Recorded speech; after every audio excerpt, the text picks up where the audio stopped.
Grand Rising, everybody. Great morning. Good to have everybody along for the ride. I'm Glenn P. Brooks Jr. This is the morning show. Real lesson in life and business. I woke up early, but I'm late. Go figure the math on that. Anybody other than me have mornings where you overestimate how much time you really have? And so as a result of that, you still wind up. Now, y'all understand that there's no excuse for me. I literally walk, I don't know, 100 feet to my office. So I ain't gotta go far. It's just I just be having a lot of stuff to do. Truth of the matter is, Christine, I wake up with these visions and these thoughts of, oh my God, this is what we should be doing. This is how it should look. Now, you have to understand, my mind is thinking 6 months ahead. Like, I'm not even talking about something for today. And so I'm up, I'm talking, and then God help Cherie if she even cracks her eye. I'm like, hey, listen, what you think about this? Flamingo life. Flamingo life, that's what it is. Let's go around the room. Grand Rising, everybody. Jennifer J., did the flamingo make you nervous this morning? How was your evening, lady? Absolutely. Good morning, morning show. Good morning, everyone. Yes, Coach made me nervous being late because I wasn't ready.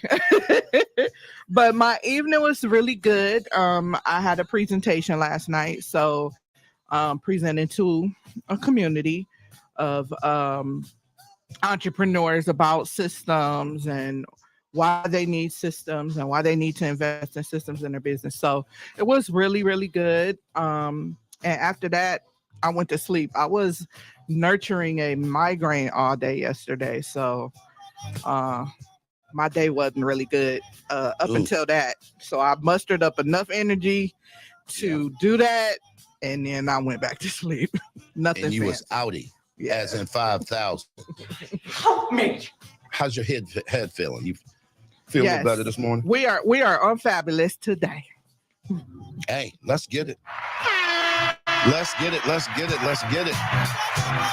Christine Psalms is in the building, Grand Rising. It's the Mompreneur Experience. How was your evening last night, ma'am? Good morning show. I had a great evening last night. No complaints here. I was in the studio. Hip hop was on deck. I didn't teach hip hop, but I cleaned hip hop. Y'all can go figure that one out later. But yeah. Ooh, we'll catch that one at the light. At the light, yeah. But I made those little babies, well, they not little. They teenagers looking like grown folk. Do 100 jumper jacks last night, and they about to pass right out. And I say, y'all can't keep up with me? That's a problem. Let's try it again. But I guarantee you this much, when y'all come see them on June 24th, you're going to thank me. They're going to be ready. Absolutely.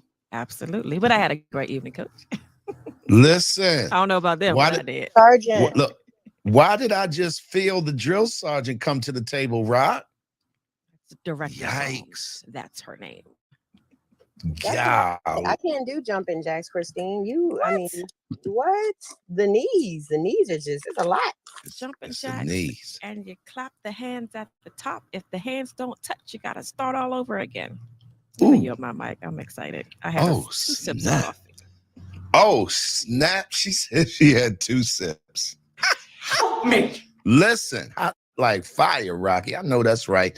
We moving off of Drill Sergeant Christine because I got a feeling, we might be doing some work in here this morning. Ain't nobody doing all that, Barbara. Grand Rising, Barbara, how was your evening? Good morning. Christine had them going. Get that energy up. That part. My evening was absolutely fantastic. My fabulous team and I, Trey and James, we went to the new Black Wall Street and did an on-location interview with none other than Miss Kim Green. We had Yay. We had an amazing time. Kim is a whole vibe by herself. Listen, she does voices. Did she do any voices for y'all? Yes. She did. So we had a great time with her. Kim is a walking cartoon, Barbara, for sure. Absolutely. She did this parody and she did the voices. We were cracking Don't even. And so we've got some other things in the work with her. So we're excited about that. So it was a great I evening. love it. I love it.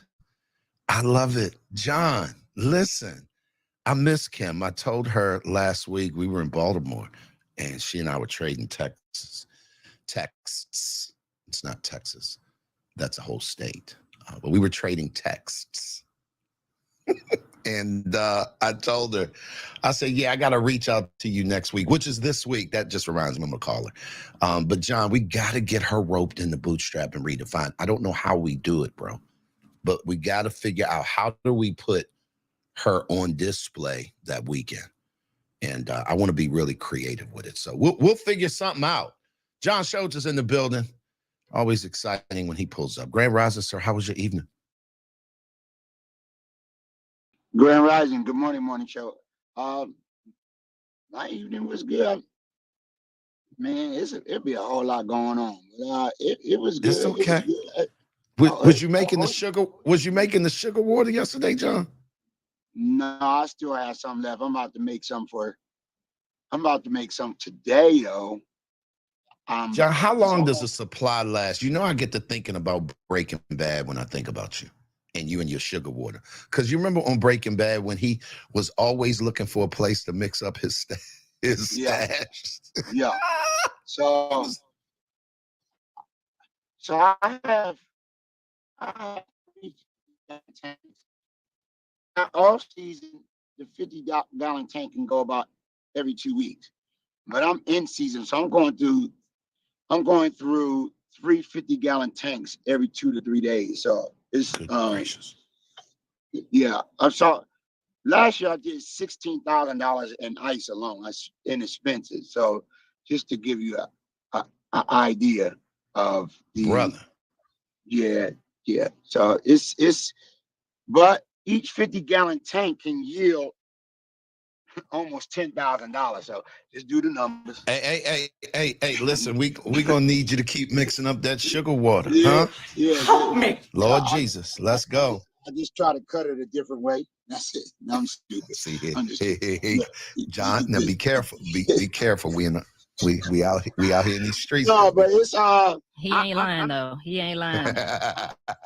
I'm in season, and I'm absolutely loving it. Have a brand new couple new members on the team. Made some other adjustments. Get ready to start a whole place where I'll park all the trucks. And one of the gentlemen who's on our team, y'all met him. He did your shoot, Mason Stewart. Yep. He is going to be head of our Kona, Kona, Kona crib, which he'll be responsible for making sure the trucks look great inside, outside, the inventory, order, and all that. So that's what I'm doing, getting all those processes together now. And then we have a new member, King Will. He just started a good new job. So he'll kind of be working with us on the weekends. But he's the host of At the Buzzer. And Coach, speaking of that, we got to decide when we're doing this KBCM Media Day, because it's a couple of new shows that are coming. Set a date, John. Set a date, and I'm there. Yep. Yeah. Tell Mason. Yeah, you're gonna have to connect with me with Mason. Sheree and I was talking the other night about we got to figure out how we gonna, I want to lead. When we lead a truck in Atlanta for when we're in Panama, I'm thinking about putting that thing on Turo or something. So I'm not sure. So I'm gonna have to lead with somebody and keep that thing up. You know what I mean? And keep it clean. You know what I'm saying? So right. We're gonna have to figure it out. That's a whole sidebar. But yes, sir. A sidebar aside, I'm also a new Kona. Oh snap! Part-time. Listen. No, don't even stop. Don't even come. No, we got you. Y'all didn't get no footage, so it didn't happen. I'm not talking to neither one of y'all. Where's the footage at? I don't see it. You didn't show it to me. She recorded. All right. So Cherie came down for her birthday weekend. And so she said, hey, I like to go on a truck. And sometimes when people say I want to go on a truck, that means they just kind of want to ride and see what it look like. I said, yeah, cool. Come on, let's get on the truck. She was like, no. And I want to work. I don't want to be sitting there. And I said, oh, snap. You coming and you working? And so we went to a school, 800 kids, and I showed Cherie the first two, did the rest 798 kids from that point forward. Other than the car she had to get on, I was outside. So Cherie, she earned her Rainbow Warrior shirt on that day. She got slammed and nailed it. And then Jeff's truck had a battery ran down. She came with me to go over to James, and we went to another school, and she helped tap that out. She was for All right now. ice and flavor and changed it on and everything. So Cherie Ray. Hey, Kona certified. I'm official. I'm official now. here's what Cherie's, this Cherie's theme song. Hey, oh, hey, I love it, y'all. Let's go.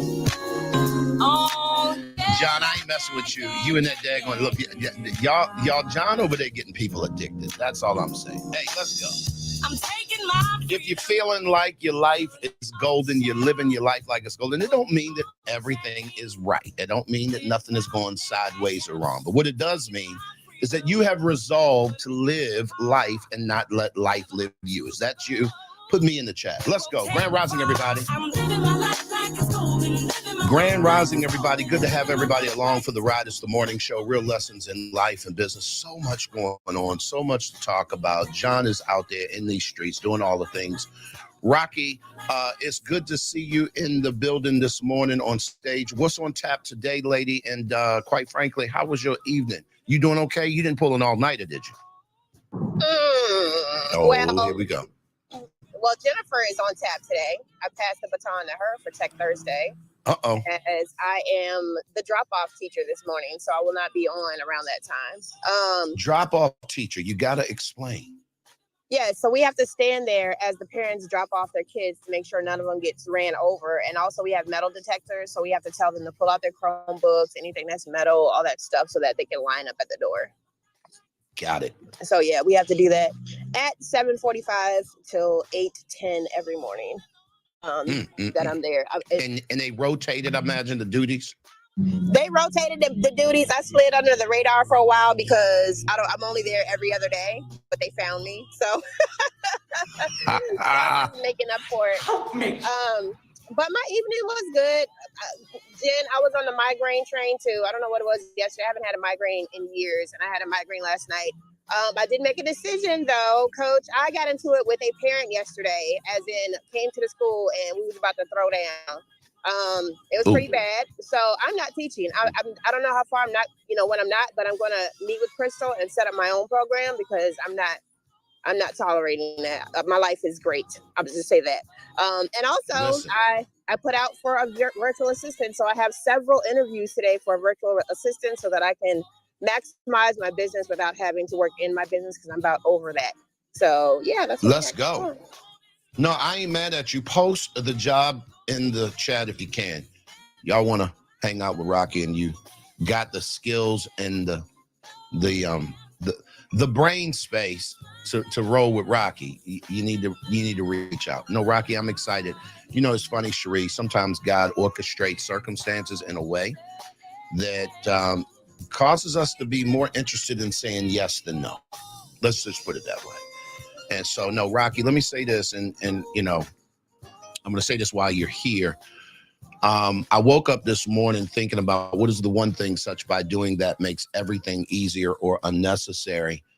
And y'all know that I live by that principle. It's the principle by which I was able to get focus and laser-like focus 8 years ago when we started this business, because I'd never done this before. My natural inclination is to be all over the place. I think creatively 24 hours a day. Sometimes I can't sleep because of the creative thoughts that run through my mind.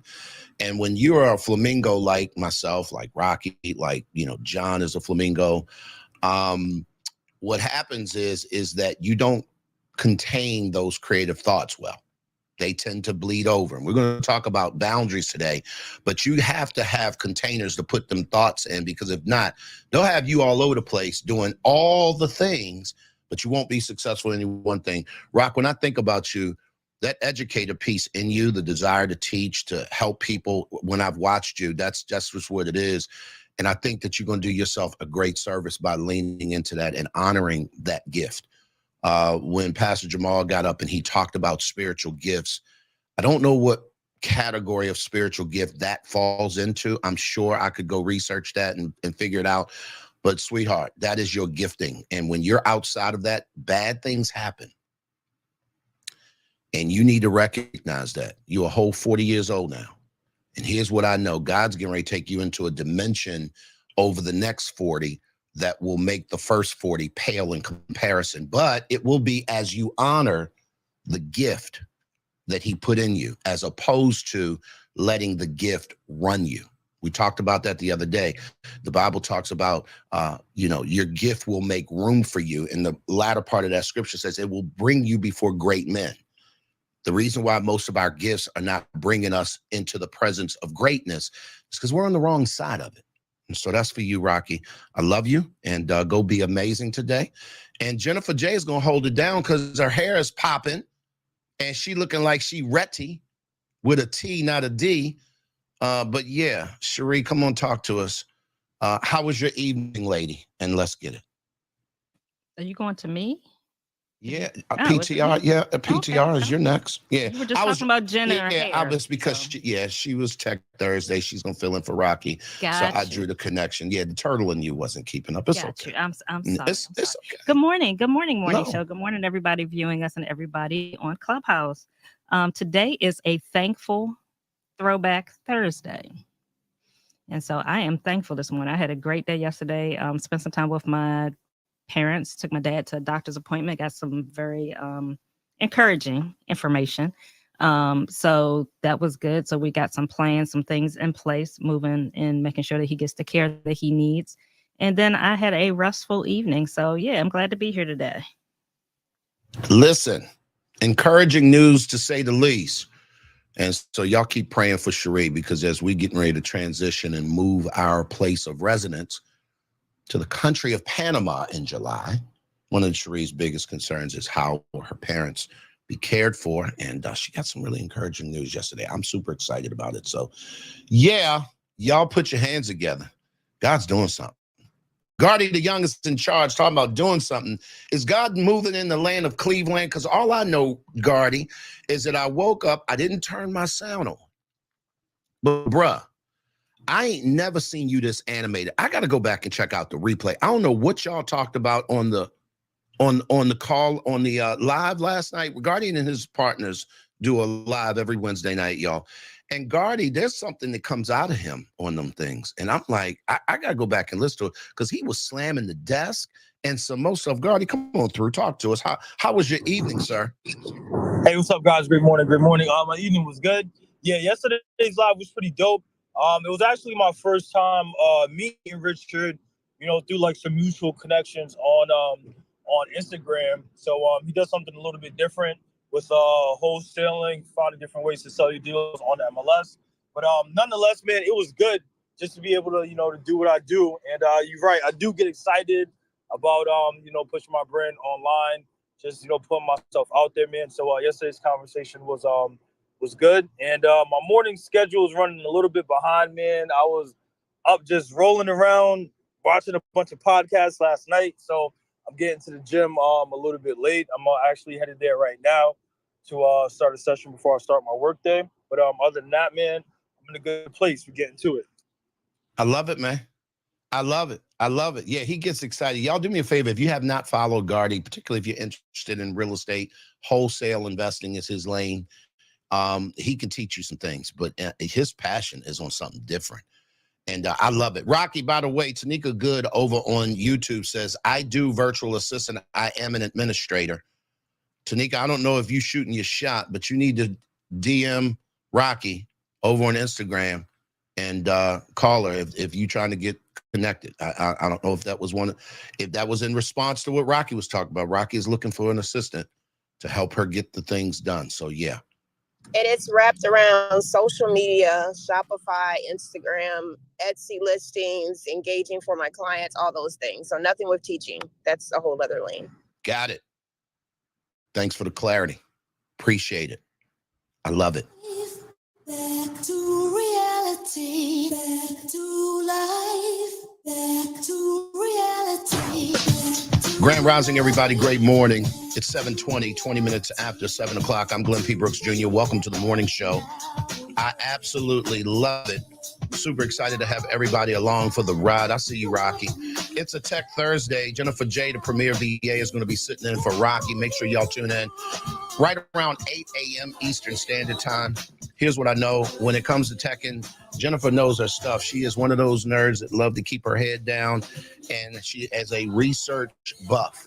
So if she don't know, I promise you, she knows somebody else that knows. This is what I love about our team.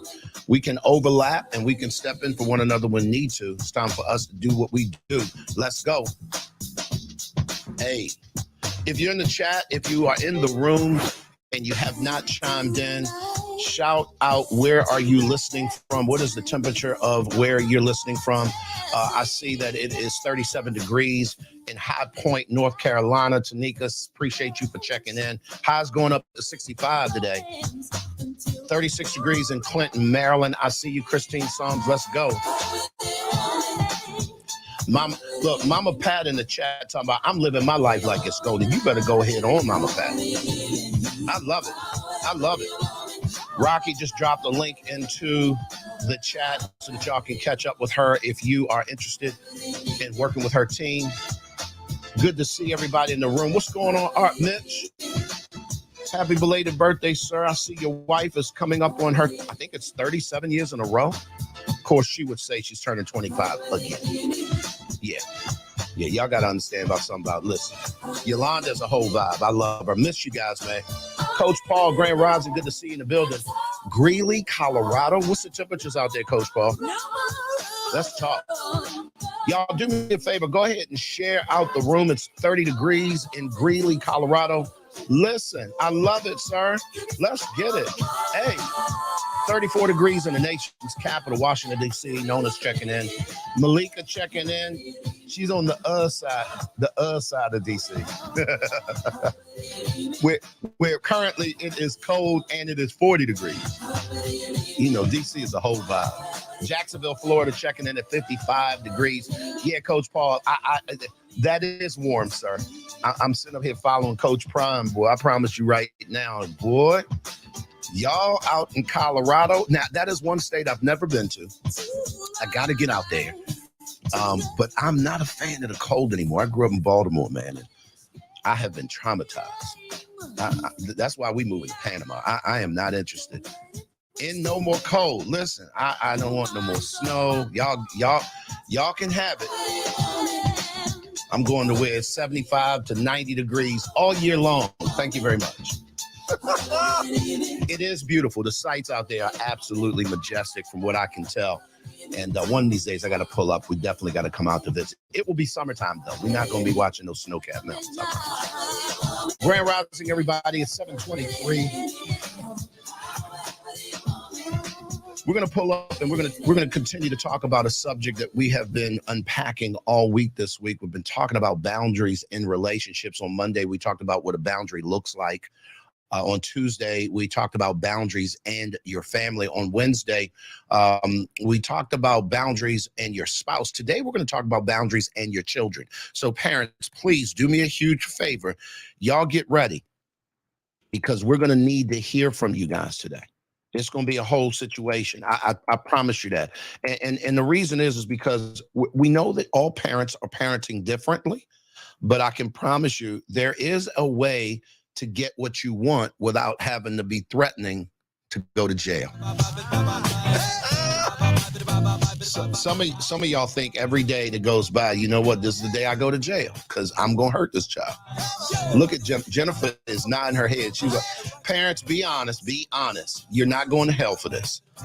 You fellowship with the idea of hurting your child. Put me in the chat. We're not going to say what hurt looks like. Like you fellowship with the idea, like, you know what? Today is your day. You're going to catch these hands. We going at it. If that's you, put me in the chat. I can put several me's. My son was that dude, Jack. He tested me to my very limit. God bless him. Want to shout out our media partner, our sponsor for this week, KBCN Media, where they plan, mobilize, and execute the vision of your brand with intentions to increase your market value that will produce many returns on your investment. I can say with great certainty that when working with KBCN guys, you're absolutely going to have a high ROI just because of how they do what they do. They're expert managers and strategists, product designers and marketing specialists, are equipped to create a comprehensive media plan that would mobilize the execution of producing your unique digital media footprint. If you want to reach out to them and see how they can help you, anything media, and let me break this down. If you are a person that's producing content and you're looking for a platform for your content to live organically and you to have full control of it, one of the things that I love about KBCN Media, because of the footprint that we have there, we don't necessarily need to be on social media like that in terms of how they do what they do. I have the control of the show to do what I want, say what I want, play the music, do all the things, because we're able to do things through a media partner like that, and it changes things. If you're a podcaster, maybe you need a place to park your podcast. That's a good platform to look at it. So click the link at the top of the room, check in with them, see if they can help you, because at the end of the day, y'all already know what time it is. We all need some help. Help me. Let's get it. It's 7:27, 27 minutes after 7 o'clock. We're going to unpack this, and it's going to get a little lively. So I think I may have to get the buzzer out today, Sheree, because I can say that, you know what? I'm going to say this on the front end. Let's try and keep things to a minute. You can come back as often as you can, as often as you need to. But when responding today, mods, and I'm talking to me, we're going to try and keep things within a minute, minute and a half, because this is one of those soapbox. Christina's laughing. This is when a turtle will talk. You hear me? Y'all got something to say on this subject. So we're going to be talking about boundaries when it comes to dealing with your children. And one of the things that I want you guys to really, really understand is that, we've been talking about it all week. Oftentimes, and particularly when dealing with our kids, we tend to be a little bit more lenient, a little bit more patient. Sometimes, particularly if you're the parent that is parenting like me out of fear. I can admit that today, that I parented my daughter out of fear. It was a fear-based parenting. In other words, because I was the most, as a child, got into everything all the time, my fear was that my children would follow in my footsteps. And so there was a level of, I called it protection, but it was really control that I trafficked in. And I'm not ashamed to admit that. They've, long since apologized. We've grown through it. We've gone through therapy and a whole 9 yards. And we got some stories that'll make your toes curl. When Sheree and I created the MAPS Relationship Academy, MAPS is an acronym, and we've got our t-shirts on today, stands for Marriages and Parenting Successfully. And one of the things that I recognized right away is that my love for them was not enough. See, because love will have you all the way out there doing some strange things that does not allow you to be great, because quite frankly, it's too subjective, if you will. There's no objectivity to it. There are no rules to it. It's like you move with how you feel. And the challenge with children is that when that happens, the goalposts move. Anybody ever be playing a game with people? You don't want to play games. You don't play no card games with my grandchildren, because them Bama's, they change the rules as they go. Uno has different rules when we start the game, when they're losing, when they're winning. Like, them jokers want to rewrite the rules every hand. I'm like, wait a minute, ho. Some of y'all have played spades with people. You got to establish the rules before y'all start. Because if you're not careful, these jokers will switch the rules up. And so now they're sandbagging, and then there's no sandbagging, and you can't talk across the board. It's a whole thing. Why? Because you're playing a game without rules. You're playing a game, quite frankly, that doesn't have any boundaries. And so today I want to talk about this, and we're going to kind of take it from a 35,000-foot perspective like we do for in the beginning.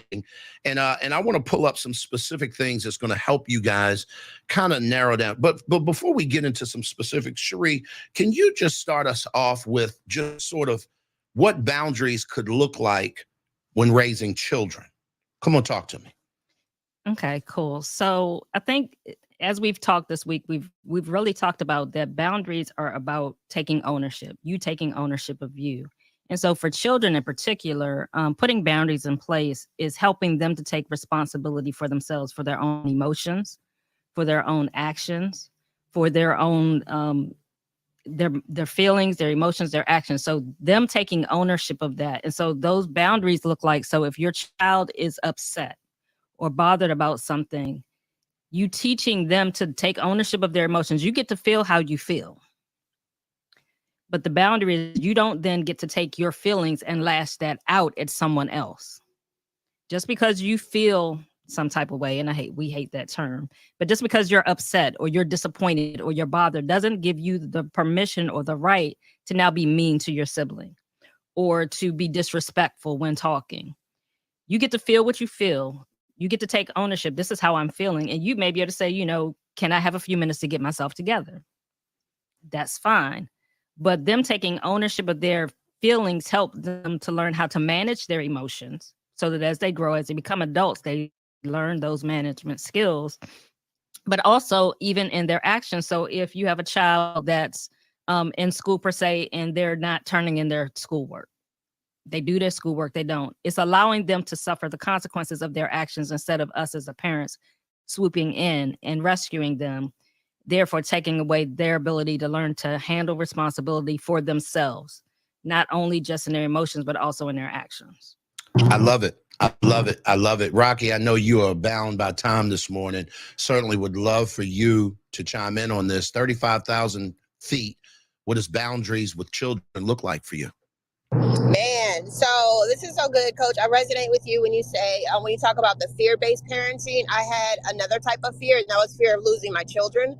My parents pretty much raised my kids because I was serving in the military. So when I came back, I had no boundaries. They could do whatever they wanted. They didn't have to do chores. If they asked me for something, it's always yes. And now at a later date, now I'm setting boundaries, and now I'm the hard parent because I never set some in the beginning. And it does worry me about my future. So now for their future, because now they have to go into the outside world and learn how to deal with certain things and get the no's that they never got before. So as I'm teaching them, as I'm having these boundaries, telling them, no, I'm not liking this, you need to do this, that, and the third, I'm slowly easing my way in by building the relationship with them so that they can trust again, but also allowing them to learn what they need to learn in the future so that they can set their own boundaries for themselves as they go out into the world. Rocky, that's good. I want y'all to put this in the chat. Teach our children how no feels. I need you to teach your children how a no feels. Rocky, you said something that's incredibly important. A lot of times because of our own relationship with the word no, we often don't teach or take the opportunity to teach our children, and I'm going to use this word in safe country, what a no feels like. Because a no doesn't always mean no in the sense that it means never. It could very well mean not now. Anybody have a child continue to argue and back and forth with them and go back and forth when you've said no and now they're trying to convince you to say yes? That doesn't happen on our watch, particularly with our grandchildren, because we're training them to sit with the no. No doesn't mean never. It means not now. That means stop asking, because it's going to consistently be no. But the problem is that when we give into that, here's the challenge. We don't allow our children to experience the painful consequences of their own actions. And if they don't experience that pain now, here's the problem. They're going to leave your house one day, and they're going to have to experience that pain in a world that don't give a flying flip about them. And that becomes the problem. That's how kids get locked up. That's how kids get thrown into a system that they have no business being in, because we have not done the best job sometimes. Sometimes we have, and they just choose to do their own thing. I get that. But I had to be honest with myself. I wasn't training my child how to feel what no sounds like, or how to experience what no feels like. Jennifer, I think you were clipping it up. Come on, talk to me, and then we'll go over to Christine. Yes. So my lack of boundaries with my children resulted from me feeling the guilt of their fathers not being in the picture because they chose not to be in the picture and help with these children. But for me, it took me years to get over that. A matter of fact, I'm just getting over it because I felt that number one, it's my fault because I slept with these dudes. And two, they're not there. And these children don't have that father figure other than my father. And so now I have to overcompensate for the lack of that parent. So I was more lenient in boundaries. Now, there were boundaries as far as like what you're talking about, Coach. Absolutely not. If I say no, it's no. Don't, no, those boundaries were there, but there were boundaries that as they got older, they took liberties. And to me, it was like, oh, wait a minute. And then I had to try to come back and reinstill those boundaries, but I felt guilty setting them because I felt like it wasn't right. And it wasn't until, to be honest, I met Coach and Cherie until they said, listen, you need to set boundaries and it's okay. So a lot of times we need to talk to people. That's why I love them. I love their community because there are people when you go into the parenting community that are having the same issues and it's okay. But when I was raising my children by myself, there were no communities to help with that. And so I had to figure it out. And that's how I figured it out. Now, it was wrong as all day, every day.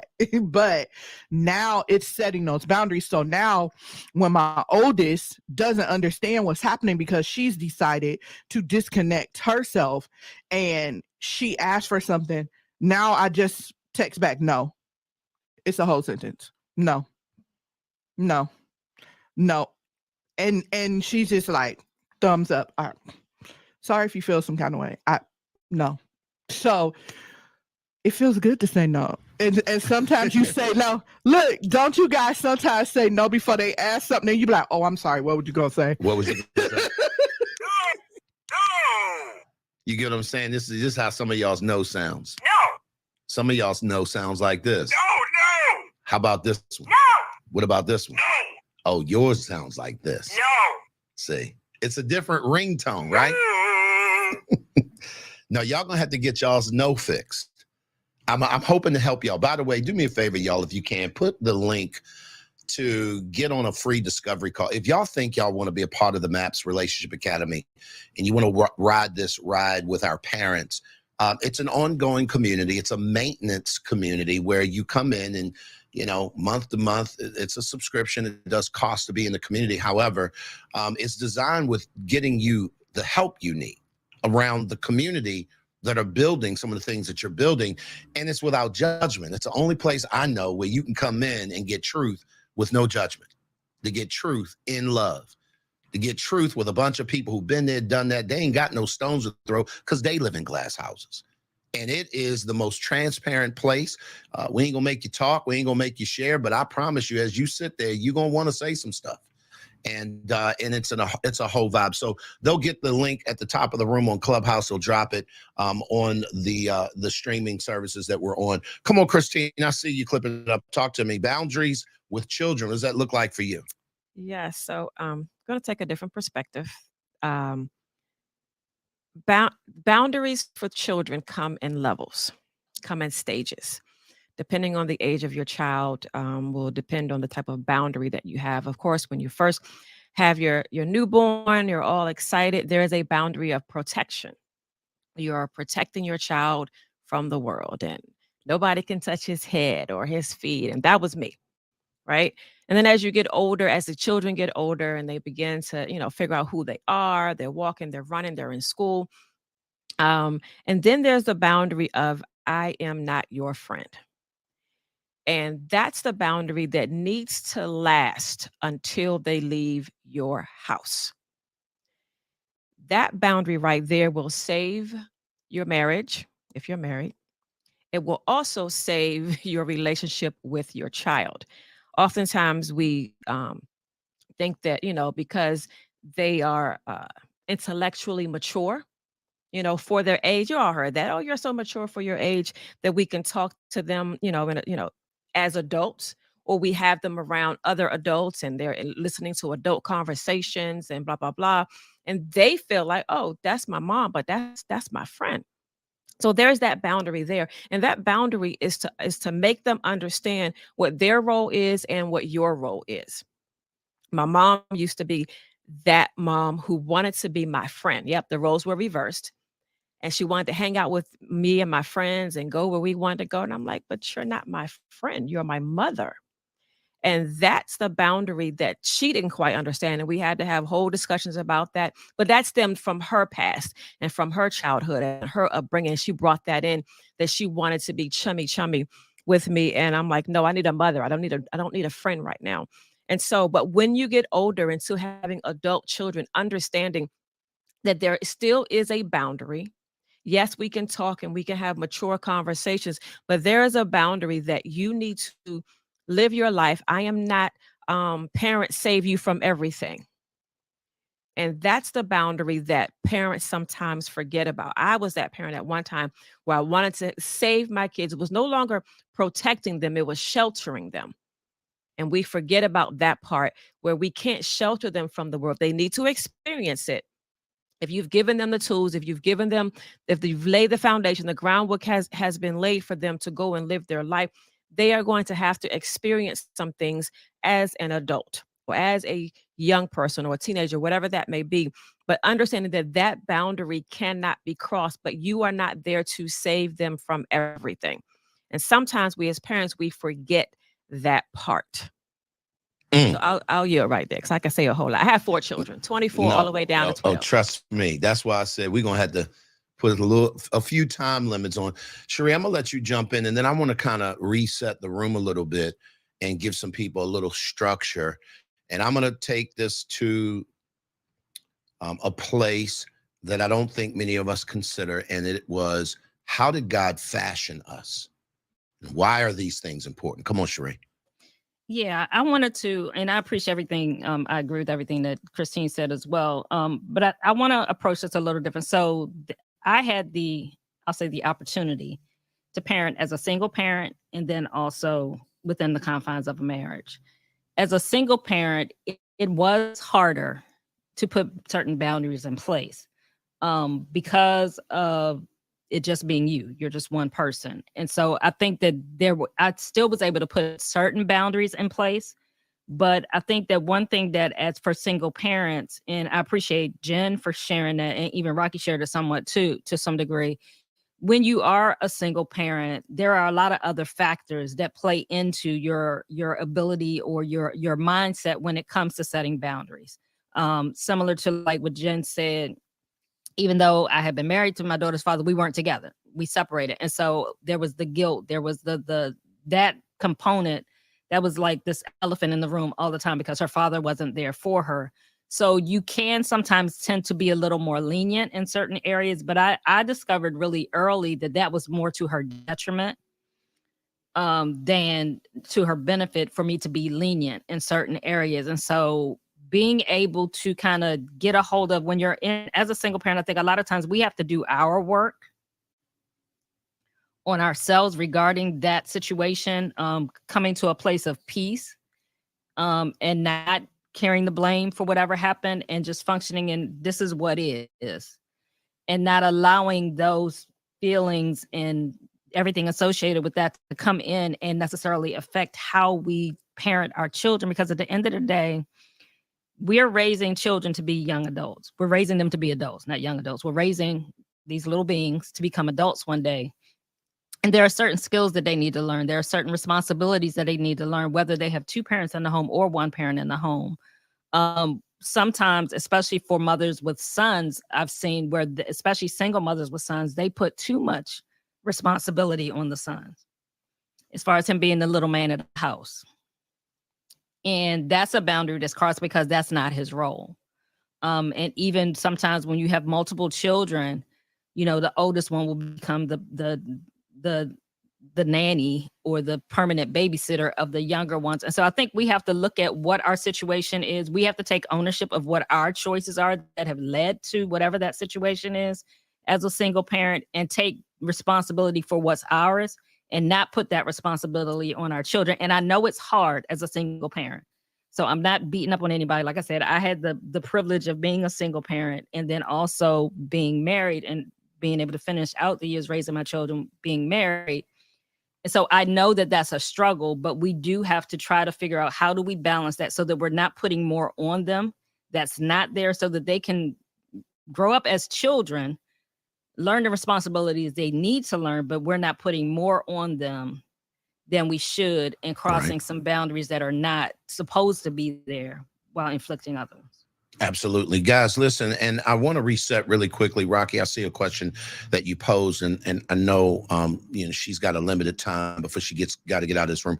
I want to answer that question now on the front end of some framework that I'm going to set for that. Christine brought this up, and that is a boundary can be, and there's a reason why this friend line can become blurred. And it starts and stems oftentimes based on a parent's needs not being met. If you go back real quick to Maslow's hierarchy of needs, the very top is self-actualization, right? That means being able to lean into your best self. But if you look at that pyramid from the very beginning of it, it talks about really basic needs that if they're gone unmet in a person, that person will look to other people to fulfill that need. So this is one of the reasons why parents oftentimes struggle with the idea of being friends in the sense with their children, because it was a need that went unmet in the parent as a child, and they grew up with that need never quite being satisfied. Here is the thing, and I want to attempt to approach this from my perspective, but can we clarify where the friend line is drawn? Let me start by saying this. I honestly believe that you need to create an environment that causes children to want to come to you and not run from you. Okay. Now, what that environment looks like is a friendly environment, an environment that is inviting. But the minute you begin to cross the line of becoming their quote friend or their best friend, I understand that in its, sort of where it's coming from. The challenge is that as a mother, it's going to be very difficult for you to check your friend. There's going to come a time where, quite frankly, you're going to need to switch from friend to mom. And the challenge with children is that they generally are going to do what you do, not what you say. So if what you're doing says friend, buddy, bestie, right? Then they're not looking for the mother, the disciplinarian, to check them, to be able to pull them up, to correct them, to protect them, and do those kinds of things. So when that line gets blurred, the problem is it's fine in the moment, right? Because we're having a good time, we're best buds, But the minute that thing switches, all of a sudden she stays out past curfew. And before she left, y'all were hugging and kissing and having a good time, and you were friends. She comes back from curfew, you're going to be challenged with being a mother or a friend. And this is why I think that for parents, you got to pick how that's going to play out. And I want to characterize it this way. And I'm going to go here, and then you guys can chime in on this. In the book Boundaries, okay, and this is where we're getting a lot of these things. Sheree and I read this book 25 years ago. It's been reprinted and all the things. You can go get it if you want. But it's written by two psychologists. They happen to be believers. And it says this under boundary development in children. The Hebrew and Greek words that scholars translate as, quote, discipline mean teaching. This teaching has both a positive and negative slant. I'm going somewhere relative to the question asked. Y'all track me. The positive facets of discipline are proactivity, prevention, and instruction.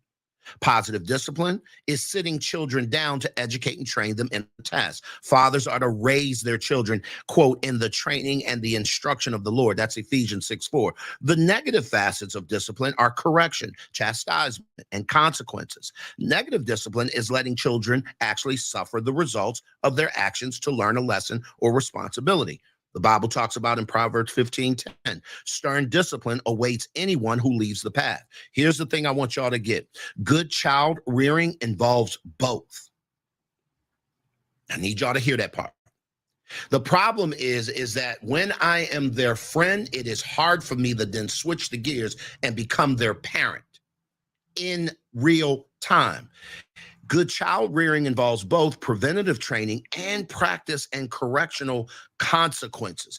And the challenge is you got to remember who we're dealing with. We're dealing with young, impressionable minds. They're confused. And a confused mind, we learn through our financial teaching with Sean Psalms, always says no. So the problem is that they'll say no to the training because they're confused as to what your role is in that moment, because you've been baiting them along, showing them we're friends, but I kind of need you to not do this. And they're like, but they could tell their friend no. They can't tell their mother no like that. Not without a consequence, they can. I hope that makes sense, Rock, in terms of just getting a little bit of clarity to that question. Cherie is clipping it up like crazy. Come on, Cherie.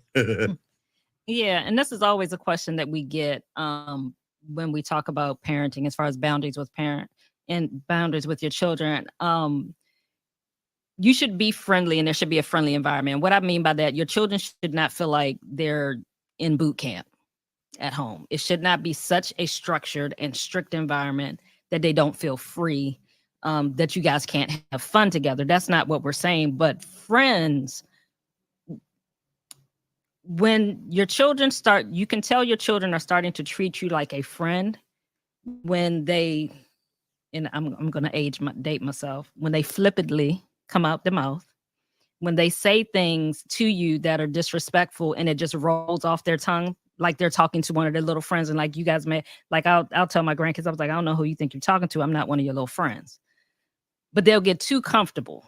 And I think sometimes that happens because the lines are blurred as far as respect, because we want to create such a friendly environment. We don't require or demand a level of respect from our children. And so we will allow them, like even Christine was saying, letting them sit in the room with adult conversations and them engaging in those conversations. That's not a place for you. You don't need to be sitting here having these conversations with adults. You're not an equal. It's them realizing where their role is and where their role is not. It's, you can go out, you can spend time with your children. You should spend time with your children. You should be able to go out and have fun with your children. But when it gets to the point, like Glenn said, when they now are questioning you, it's not even questioning, they're just saying, no, I'm not going to do that. There's a loss of respect. And that's a clear indication that your child is looking at you as a friend. Because somewhere along the line, something has broken down where they feel like they can disrespect you and there's no consequence for that. Like I said, they can talk to you any kind of way and there's no consequence for that. There's an old saying that says, if you play with a puppy, he's going to lick you in your face. He'll lick you in the face. Because you have to look what puppies do. Right. That's what puppies do. So if you play with your child, and when I say play with your child, so if your child is doing something wrong and you're like, that's funny, don't do that, you shouldn't be doing that, and you laughing about it instead of telling them, hey, that's wrong, don't do that. Because there are moments you need to be stern when you correct. But if you joke with them, oh, you hitting them, that's so cute, but it's really a behavior that you don't want them to do, that's playing with them. So now they've learned that I can do whatever I'm doing. Mommy and daddy, they're going to laugh, they're going to joke, this is cute. So even when they're little, like little things that they do, you don't pop their hands when they grab and stuff. You just let them, that's so cute. And it's wrong behavior. It's creating a pattern of bad behavior or bad choices. And you joke with them. That's playing with your child, and you're teaching them that you're going to play with them. And therefore, they're not going to take you serious when you do really correct them, because they're used to you laughing and joking or playing, making light of things that, when you're telling them not to do something, you're making light of it instead of being very firm and saying, hey, that's not acceptable. You can't do that. If you do that again, this is a consequence. But if you laugh, hee hee, that's so cute, don't do that again, they're going to think that that's playing. That's what I mean when I say you can't play with your children, being their playmate, but you still, want to spend time with them and be able to engage with them. You want to be able to have quality time with them and do fun things with them. But that's not what I mean when I say don't be their playmate. Hope that So Yeah, I think it does. So here's what's happening. Sheree, you and I have done a lot of talking, and I want to yield to the room. Okay. And this is our area. It is very easy for us to get on a soapbox and dominate this conversation. I don't want to do that. For those of you guys who are parenting in this room, if y'all got some things that are working in your space, I need you to put it in the chat because I want this to be a two-way conversation, right? We're talking about, for those who just pulled up, boundaries with children. And all week long, we've been talking about boundaries in relationships. But when we're talking about boundaries in our children, sometimes that thing can go either way because of how we show up. I want to go to the chat really quickly before we switch gears and go to Tech Thursday. And I love it. Rocky said, "Oh, no, I'm not their friend." Then laugh out loud, but we hang out sometimes. And I think that what we're really saying, and Rocky, I know you're not in a position where you can chime in quite like that, but the truth is that this really is about a harmony. And it's about understanding what role that you primarily play. I am primarily your father. That creates an environment where you can talk to me. And so in that regard, I may feel like your friend, but I'm your father. Because you're looking at me for direction. You've got friends to play with and to be in the sandbox with, to be out on the basketball court with, to be in your classrooms, right? So I love that. So I just want you guys to think through that. Real quick, Coco is killing it. I love it. She says, "My daughter wanted me to be Claire Huxtable. I'm not a lawyer and I don't play one on TV." I love it. I love it. Lynette Jackson, this blessed me, Lynette. "I had to repent to my sons on a Mother's Day when I discovered that I was asking them to supply, listen to me carefully, my legitimate needs. Once I learned this, our relationship changed. They're currently 42 and 32, and we have the best relationship. Lynette, because I too made that change, I absolutely thoroughly enjoy the adult relationship that I have with my children today. There are some people in this room, and I'm not saying this to be mean or to be to throw shade, but some of you guys have adult parents, are parents of adult children that don't want anything to do with you. They don't want to be around you. They don't want to be in your presence. They don't want to come over. They don't want to hang out. And I saw that happening on my watch, and I had to change the narrative to say, I want to create an environment that whether they do or not, they'll always feel like they can come sit down and talk. Guys, listen, let me say this. For anybody that's in any kind of authority position, if you have to remind people who you are and what role you play, I'm going to suggest that you may not be that person to them. You know, I'm your mother. Well, if you got to remind me of that, the question is, why don't I know that in real time? And I want y'all to think that's rhetorical. I want y'all to think about that. You get what I'm saying? And I agree. I think it is generational, Rock. Question for the room, Jennifer J is asking, and we may have to answer this on the other side, Jen. But what does it look like when you're around people who have no boundaries with their children and it's uncomfortable? Do you say something? Let's unpack that on the other side of Tech Thursday. Remind me, guys, to come back to that because I think that's a whole statement in that. But I absolutely love it. Parents, are y'all enjoying this? Huh? Are y'all enjoying this? Is this something that you guys are absolutely enjoying? Come on, let's wake up. Let's wake up. Let's go. Let's go. Come on. I love it. I love it, Dominic. Absolutely, Karen. Come on. Grand Rising, everybody. Great morning. It's 7:59, 59 minutes after 7 o'clock. This is a tight subject. This is one of those subjects that, quite honestly, y'all, it can get a little uncomfortable. And our goal really is not to throw shade. It's not to make you feel bad. My hope is that we will inspire you to make a change. One of the gifts that I believe that a parent can give to a child that has that leaves an indelible impression, and that's the gift of you changing. When a child watches their parent evolve in real time, It changes things. And here's the good news. It don't matter how old they are. When they watch you evolve and change and you're honest with yourself, like what Lynette said, and you're able to repent, meaning change directions and go in a whole different direction, it changes the dynamics of the relationship. And what you thought was bad in the sense that, oh my God, this is the worst. I'll never get my kid back in terms of them and I having a decent relationship. Nope, that changes. But it doesn't start until you do. Y'all hear me? It doesn't start until you do. It's that time of the morning. Jennifer J is back on TV. It's 8 o'clock. Time for us to switch gears. Jennifer's going to talk to us a little bit about this Tech Thursday, and we're going to really come back to this. So I want y'all to hang tight on the other side. But for right now, Jennifer J sitting in for the great Rocky.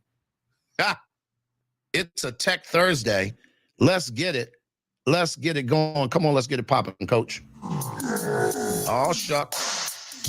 They done switched up the, ooh, come on now. Tech Thursday this morning, sitting in for Rocky, it's Jennifer J. Let's go, let's go, let's get it.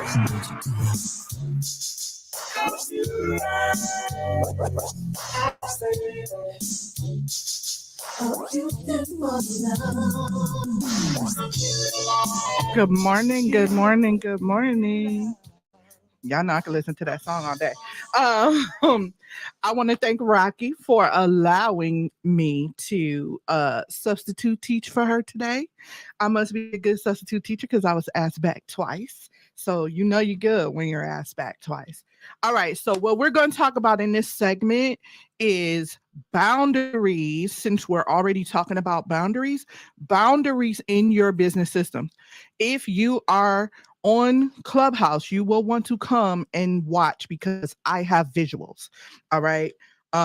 Because I'm teaching about systems, I want to break it down for you so that you understand. So what we're going to talk about is business operating systems. You can set boundaries in your business with the proper systems and the proper foundation in your business. So I'm going to use my blocks, right? So this is one block.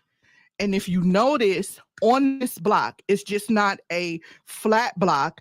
It has knobs here where you can build on the block. But without the foundation set properly, the building will crumble, right? So the foundation for them building these blocks was the strong resin, the strong plastic. Because without this being the strong plastic, we can't connect the Legos together, right? The same thing for your business. So in business, with the proper foundation, the business systems, the business processes, today we're talking about the technologies and tools, right? So there are technologies and tools that you can put in place in your business to set boundaries. The first one being your calendar. You should be using some type of calendar booking system where people can book when you're available. The key to that is making sure that you're using your calendar, not your iPhone calendar, either a Google Calendar or an Outlook calendar. Why do I say that? Because those are the things that attach to the tools to be able to automate that process. So if you're using Calendly, if you're using Acuity, you're able to attach it to your calendar. If you don't have it attached to your calendar, you're not creating boundaries. You're letting people book whenever, and it's not when you're available. That's boundary number one. Boundary number two is setting your office hours. Set your office hours. These are my office hours. These are the times that I am available, and making that known. How do you make that known? You set an email autoresponder on your email account. So when someone emails you, you send back a response, not you, because you're setting this up so that it goes back. So if someone emails you outside of those hours, they know when to respond. You're going to respond, right? So if you say, my office hours are between 9 and 5, we will respond to emails when we return the next business day. Or I've also seen where people say, I check my emails at these times. If you have sent this email outside of these times, I will check my emails at the next time. Please expect a response during this time. I wish they had that on text messages. I mean, you can set it, but that's a whole nother app. Okay. Also, that's the email autoresponder on your individual email. So that's Outlook and that's Gmail. All right. So now we want to talk about the do not disturb on your phone. My do not disturb comes on at, I think, 9 p.m. So anything that comes in after that, and you can set your do not disturb to allow certain messages in, like my children can still message because, I have a college student, so I can't just block her off like that. But you can allow who you want to give access to. That's creating a boundary and protecting yourself as well. But the other boundary is, if you know you're not supposed to be responding, do not respond, because that will teach those people to understand that, listen, these are the boundaries that I have set. I am going to stick to them. So don't respond to those answers. Now, you can set up an auto reply and you can reply at a certain time, right? Sometimes I may be working, but I'll set the message to go out during those office hours. So instead of you sending that message, schedule that message to go out during those hours, because that's keeping that boundary set. Because if someone sees that you're working and you sent the email or you sent a text, they're going to think they can continue to text and email you at that time. So set a boundary when you're doing that. Also, there's an app called a Pomodoro timer. So the Pomodoro timer, you can attach to your web browser, meaning you can download the app and attach it to your Google Chrome, your Safari, your Firefox, whatever you use, and you can set it. So if you're supposed to be working on a specific thing at a specific time, you can set this timer and say, I'm going to work on this during this time. Some Pomodoro timers have a blackout where it will not allow your browser to show you any messages during that time, because a lot of times that's where we start getting off into things we shouldn't be working on. So if you get a Pomodoro timer, and they're free, it's absolutely free. They're free. You can set that to be able to block out everything, and you can only work on that. The other thing I want to talk about is the lack thereof of processes, right? So there are foundational processes that you need to set in your operations, which are policies and procedures, your organizational structure, human resources, performance measurement and management, right? What I mean by that is, if we have policies and procedures in our businesses, that's setting boundaries, because anything that's done outside those policies and procedures yield the consequences that are in those policies and procedures. The organizational structure. If you don't set the departments in your business, you have no idea what's going on. And so if you don't have any idea what's going on, then how can we structure your processes? How can we put individuals in certain departments and know who they respond to, what their job responsibilities are, and all of those things? So you have to set these things. Why am I talking about this? Because without this foundation, I cannot build systems on top of that, right? I cannot build anything on top of that because the foundation is not there. And that's where a lot of people don't understand how important it is to do those things and to put the foundational systems in place before we go off and say, oh, I want to run ads.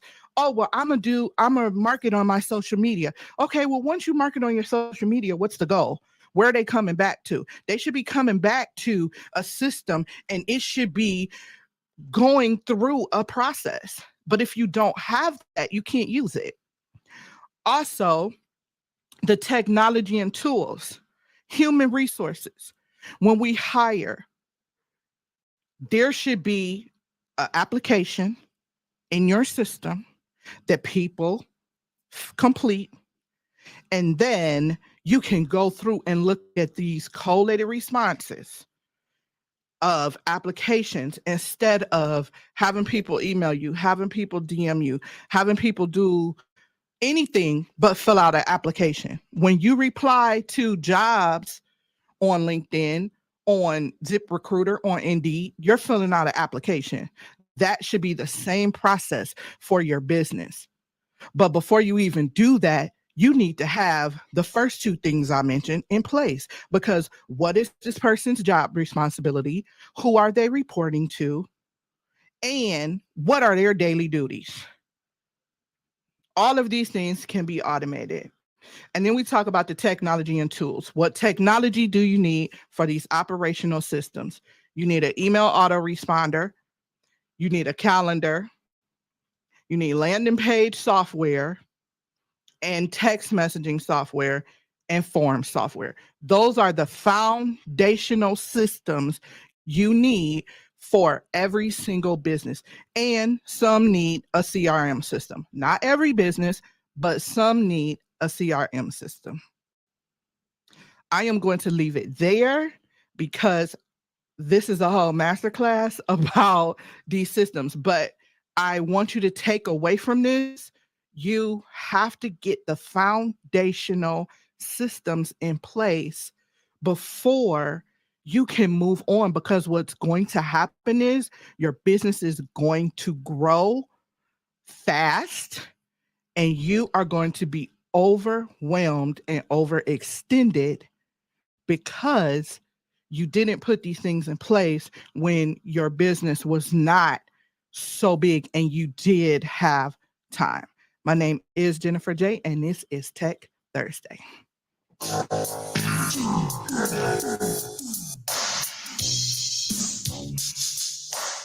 I love it. I love it. I love it. Sitting in for Rocky is Jennifer J on Tech Thursday, talking systems and how to create boundaries in your business by using them. So good. So good. Any quick questions before we let Jen go that you guys may have around there? I hear you singing, Jen. I hear you over there. I hear you. Come on. Jen. Good Jen job, Jen. I just first of all, did you even were there building blocks? Did I miss it on video? Was she building? Yes, she had building blocks. Yeah. She had illustrations. Jen, colored. Can you let them know where they can get all of those systems in one place? Because you use a tool that you showed me that was amazing and does all the things. Yes. So the tool that has all these systems in one place is called Go High Level. And I will put that in the chat. And the reason why is because everything is connected together. And what I just spoke about, which is the foundational systems, now you're able to make informed decisions about your business, your analytics, how many people are coming to your pages. Is the page working? You know it's working because of the different conversions. So I will put that in the chat. I have not started yet, but I also am scheduling every Saturday to do demos of how to leverage your systems and your automation. So you guys will be able to get that. You can follow me on Instagram, and I am at the Premier VA on Instagram. And I will put all of those things in the chat. Thank you. Listen, I love it. I love it when the plan comes together. That was a great baton pass, Rocky. I love it. I love it. So we were able to get it done. I'm telling you right now, y'all, my team is amazing. Can we do a real quick shout out to everybody in the room? Super excited to have all of you guys in the room. If this room is blessing you all over the more than anywhere else, put me in the chat. Let me shout out our folks. We're going to do a real quick roll call, then we're going to return back to the information that we were talking about. We're talking about boundaries with children. If you're viewing us by way of KBC and TV, perhaps you're seeing us on Facebook or YouTube or LinkedIn. I want to say shout out to you guys. Here on Clubhouse, Uncle Ernie is in the building. Dr. James, the mad scientist, Green is in the building. Mama Pat, my birth mother. She's in the building. Grand Rising. Hey, Nora, representing the nation's capital. Dr. Pam is in the building. Mama Schultz is in the building. Good to have you always. Robert is in the building. Grand Rising, Tammy. Appreciate the comments in the chats. Karen, good to see you. One half of the Wonder Twins is in the building. Renee. Shout out to all my single moms. All my single moms who are holding it down. Y'all represent this morning. Put me in the chat. I love you guys, and I'm here to support you. Sharon, good to have you in the room. Trey is in the building. Lynette is in the building. Maria, we call Maria Little John. That's John Schultz's youngest sister, and I swear they look like twins. Maria's in the building. Sharon Sills, aka Shay Shay, is in the building. Get it popping. Coco, appreciate all the comments and the love in the chats. Kurt, thanks for pulling up, bro. Kurt, at some point, man, we got to get together. I want to interview you on my podcast. We all need some help. Wednesday, the podcast. Barbara, do me a favor. Shoot Kurt a back channel message and see if you can't get us connected, because he's doing some amazing things on his channel. It's always a pleasure when he pulls up. Kathy, the other half of the Wonder Twins, is in the building. Sharon, good to see you. Jill Hines is in the building. Mr. Hurlin is in the building. I see you, Kia. You in the building. Grand Rising, Stephanie. Simple. Did I get that right? Simpy. I'm sorry. Just trying to make sure I get the name right. Ms. Amore. How about that part? Grand Rising, welcome to the room. Maria's in the building. Shout out to my MMC family. MMC does rock. All of my MMC folks is in the building. Hey, Yolanda, good to see you. Good to see you, my friend. It's Dr. Tank. Grand Rising, sir. Great to have you in the building this morning. Valencia, again, shout out to all my MMC family. Leslie, Christine, and Gemma, welcome to the room. Welcome. Welcome, welcome, welcome, welcome, welcome, welcome. So for those of you guys who are wondering, where have y'all been all my life? We've been right here for the last 2.5 years. Every single Monday through Friday, you can catch us here on Clubhouse, 7 a.m. We're broadcasting live on KBC and TV, and we're here. We're here for you. We're here to serve. Make an announcement real quick. Coach. Make an announcement real quick. Yep, come on. I know y'all hate when I interrupt y'all. We do, but we've learned that this is you. But come on. It's okay. I want to say good morning to you all, and I just want to give a huge shout out to the Mod Squad. You guys have been my community for 2 years straight, and the most positive community I have ever been in, and I'm thankful for that. I am a much happier, well-grounded, supported Rocky, and I would love to buy coffee for you all on stage. So if I don't have your Cash App already, I'm going to send you about $10 for some coffee and a donut to show my appreciation. I love you guys. Aw. Oh, yeah, Rocky and I, we if you love Rocky, there is a yin yang relationship you have with Rocky. I promise you, because Rocky is all things. Like, she will have you pulling your hair out, trying to keep up with her. At the same time, you be wanting to hug her every now and then. I love it, Rocky. Thank you so much. That was so sweet. Y'all, we gonna get this party started. Let's circle the wagon. And let's pick this conversation back up. So for all of you guys who are parents, put me in the chat. Let's start there.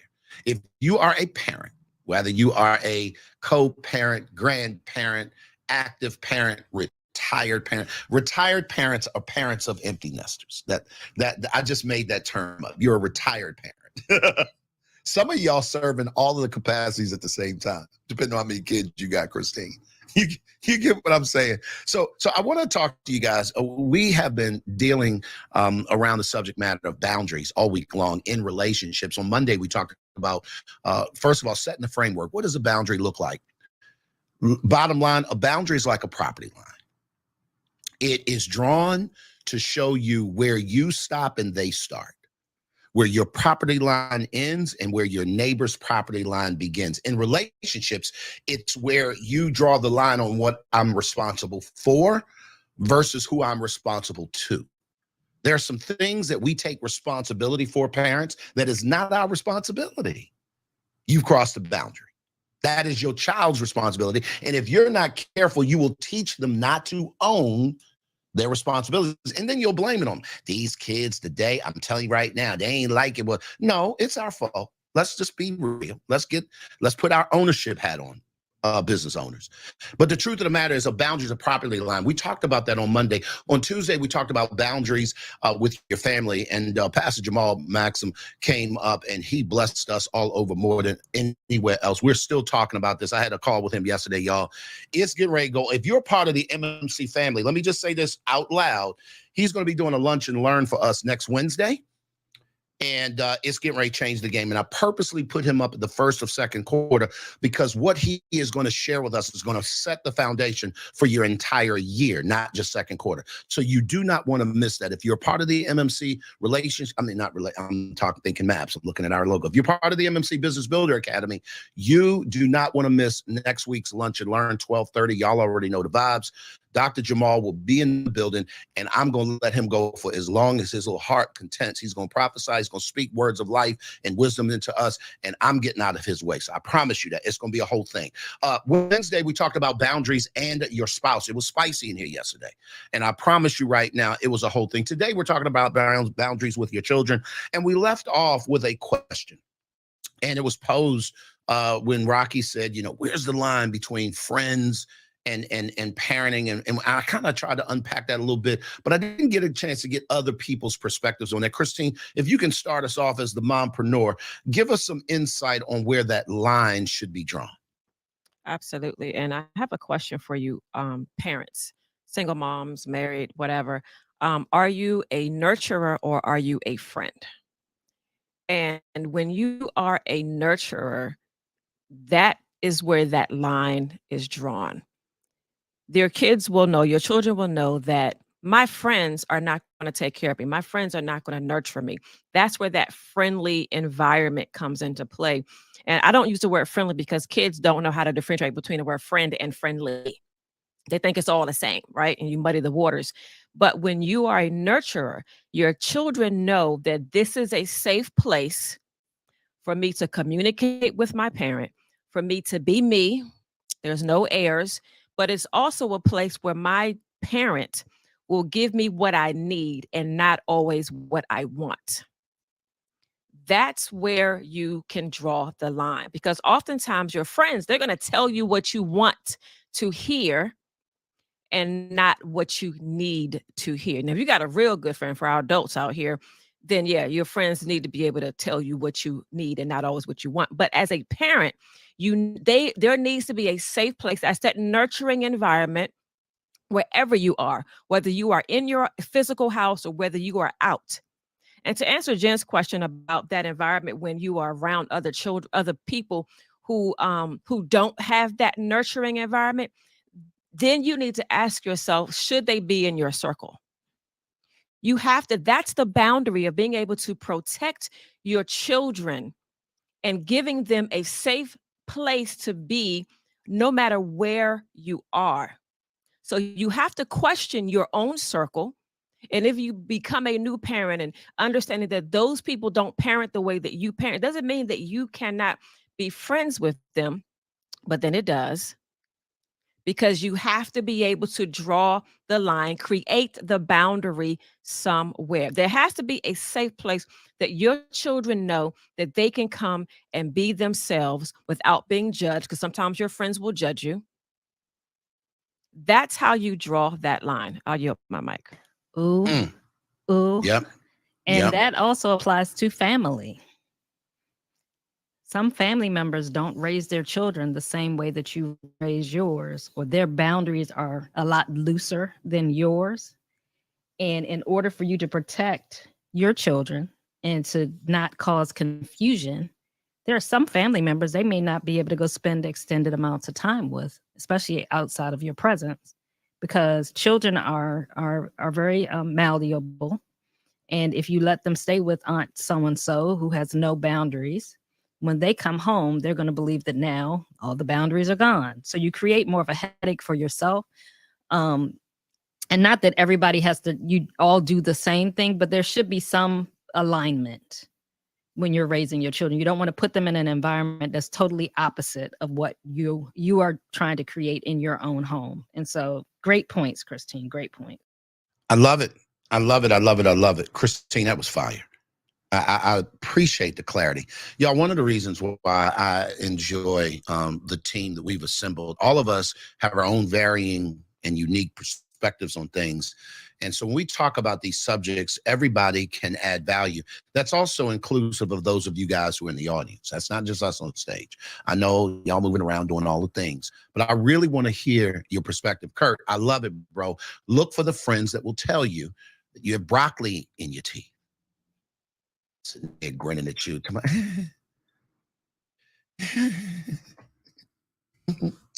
and they, suddenly talk.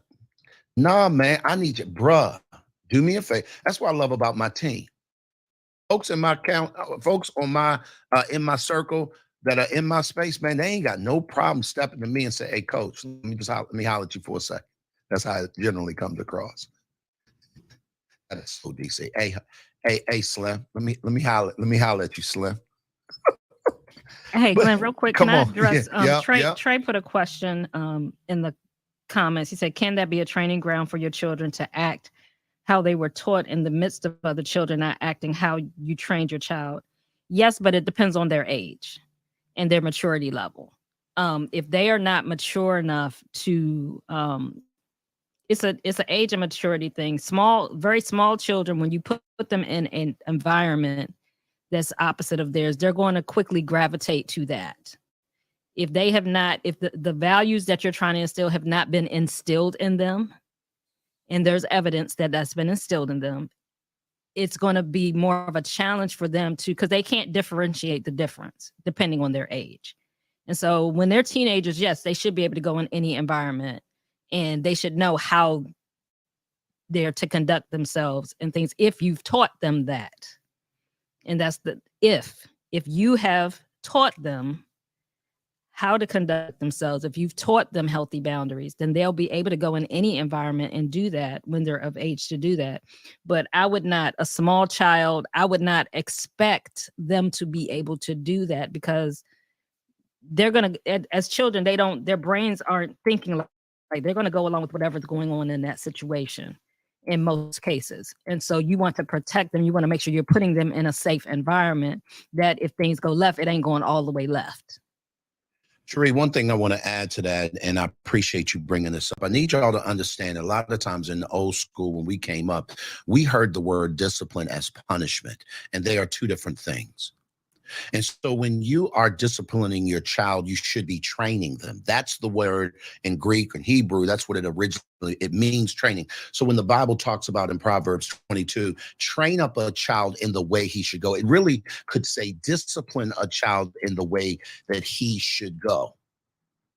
When they're old, listen to this very carefully, they will not depart from it. Depart from what? Depart from the discipline. So if you go read that scripture, it says, train up a child in the way he should go. So when they are old, they will not depart. The question remains, depart from what? Depart from the training or depart from the discipline.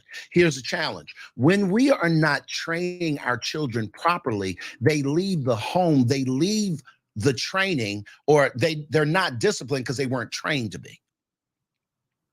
I need y'all to catch this. And this is where, as a parent, I had to take ownership for that. Now, I'm not beating myself up. I'm not walking in unforgiveness. I'm not saying I'm not allowed to make the mistakes. But here's what I love about ownership. It puts you in a position to change things. If you're renting from a landlord, you can't change nothing without the permission of the owner. I don't like this bathroom. I'm going to tear it out. I'm going to put up I need marble in my junk.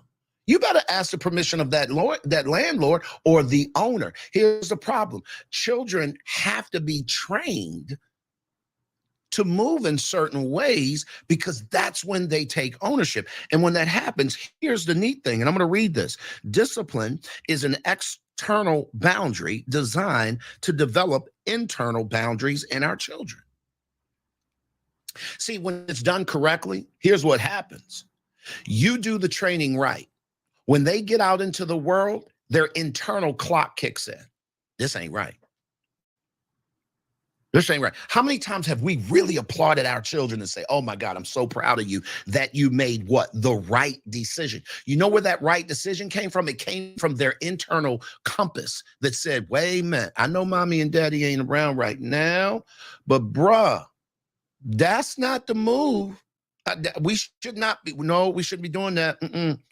And they may try to convince their friends, but then when their friends keep going, that listen, you're not having a conversation later, and I need one of y'all to jump in on this. The conversation later is like, so if your friends jump off a bridge, you gonna jump with them?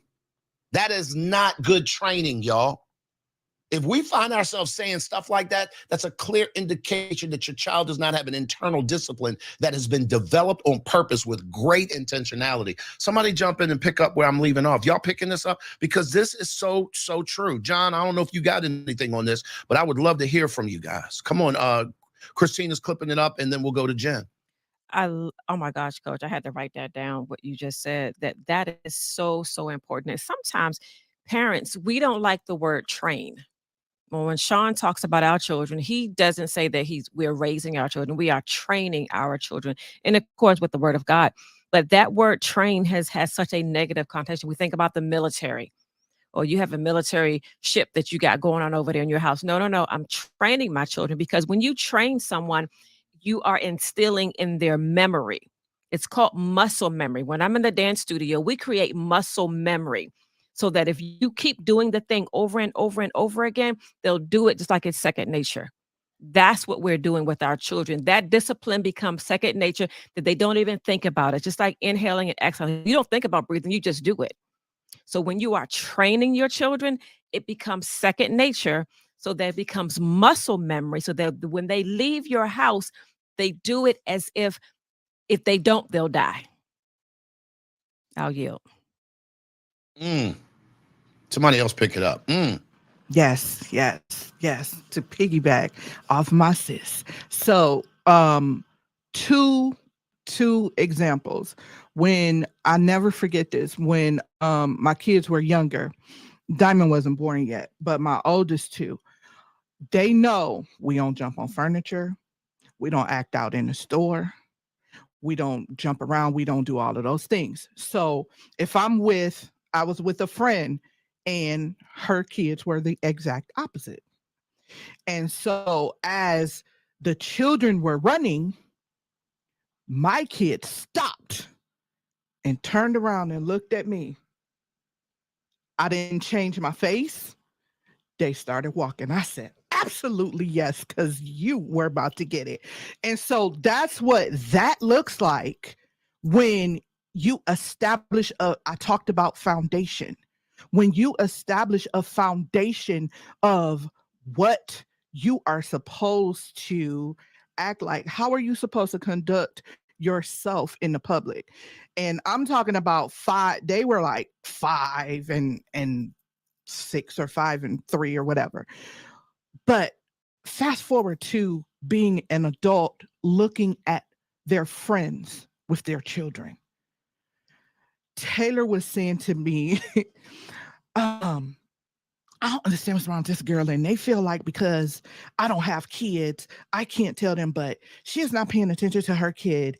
And her kid is just doing all of these things just because, and she's not disciplining her. And she just keeps going on. And I said, Taylor, you are going to have to just separate yourself and let her do what she needs to do. But one thing for sure is her kid can't come over here. and so we have a foundation. When my niece was sent to me last summer, because she is fly at the mouth and she didn't know how to get herself together. So she stayed with us for a summer. We got her together, all of us, not just me, Taylor, Diamond. She spent the most time with Diamond. Diamond, on how to be respectful. So once it is established in the household, they all get it. It's always going to be that one black sheep, though. I do have a black sheep, and I'm always wondering, like, girl, what were you listening? Like, what is going on with you? But once it's established, and they know it. Now, if they choose, here we go with the choices. If they choose to not do that, you have taught them that that is not right. And if you do it, you have to suffer those consequences, not me. And I'm not going to bail you out. I yield my mic. Jen, let me say this real quick, and I gotta jump in on this part right here, Sheree. I need all the parents to say this out loud. You can put it in the chat. I am not responsible for your actions. Put that in the chat. Here's the caveat. When I've trained you to do different. Okay. The reason why I'm saying that is, guys, is that we will hold ourselves hostage, jumping through hoops, trying to be responsible for everything that our children do after they've left the home. And now we're, quote, embarrassed because of how they move. I'm not embarrassed about the behaviors that my children choose to run in when I know that I've disciplined them different. Here's something I want y'all to understand. We need to distinguish between discipline and punishment. Punishment is a payment for wrongdoing. However, discipline is different. Discipline is not payment for the wrong. It's a natural law of God. So when you've been trained properly and you've been trained or disciplined properly, what happens is if you cross that boundary, there is a natural consequence that should come with that. And here's the challenge. Most parents protect their children from the natural consequences of their actions. And I promise you, I know this to be true. And the reason why is because it's how we feel about ourselves. Who's that clipping it up? Come on through. Me. Yeah. And the danger in that when we, and oftentimes it's coming from our own, it's coming from us, something internal with us where we want to protect our children to that degree. But the danger of it is when they do get out into the real world, they don't know how to be responsible for themselves and for their own actions. And so they're accustomed to you coming in, swooping in and rescuing them and saving them and fixing everything for them.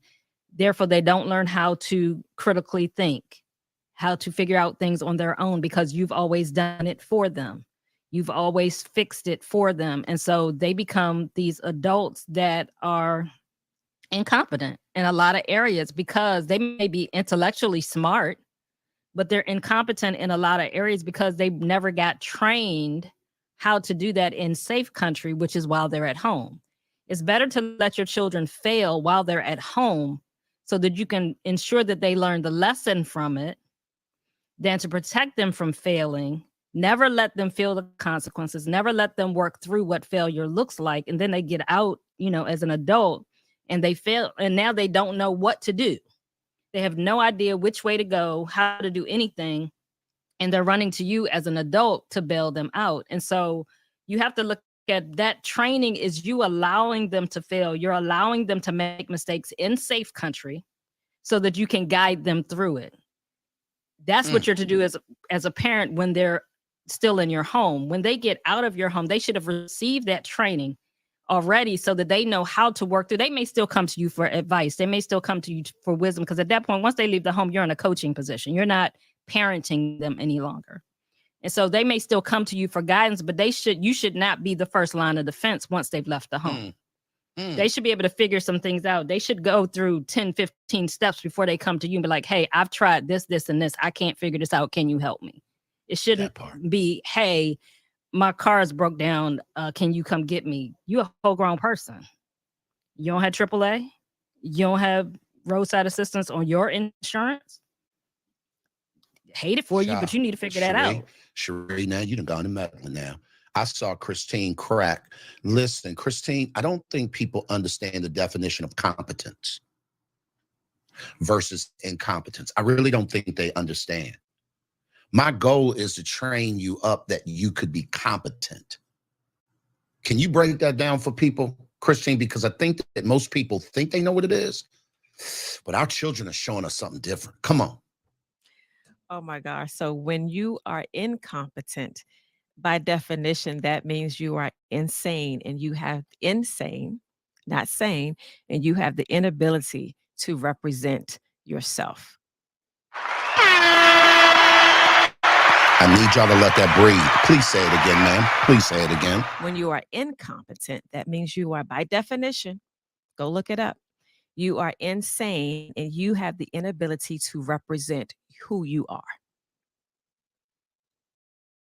That means you can't speak for yourself. You can't think for yourself. You can't talk for yourself. You're incompetent. We throwing that word around, y'all. But are our children growing up to become incompetent adults? If so, where'd that come from?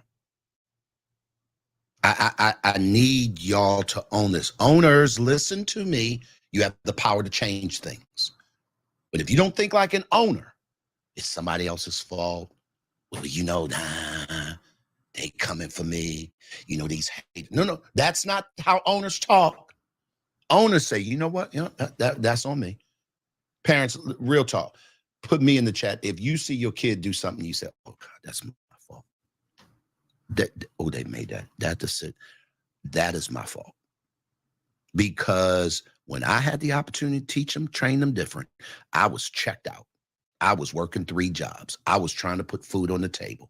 I was chasing a dude. I was chasing a skirt in my case. I was not present, and they clearly got the wrong training. And now here they go. God forgive me. Parents, if y'all don't mind just being a little transparent this morning, put me in the chat if you've been there. Come on, somebody. And Glenn, if I can address that. And so Robert had put a question, and what about adult kids making the mistakes over and over again? How do you deal with that? If you realize that was because of something you didn't provide them the first time they make that mistake, you try to give them what it is that they didn't give. You give them guidance. But when anybody, an adult, and you said an adult child, at some point, you have to pull back. They're an adult.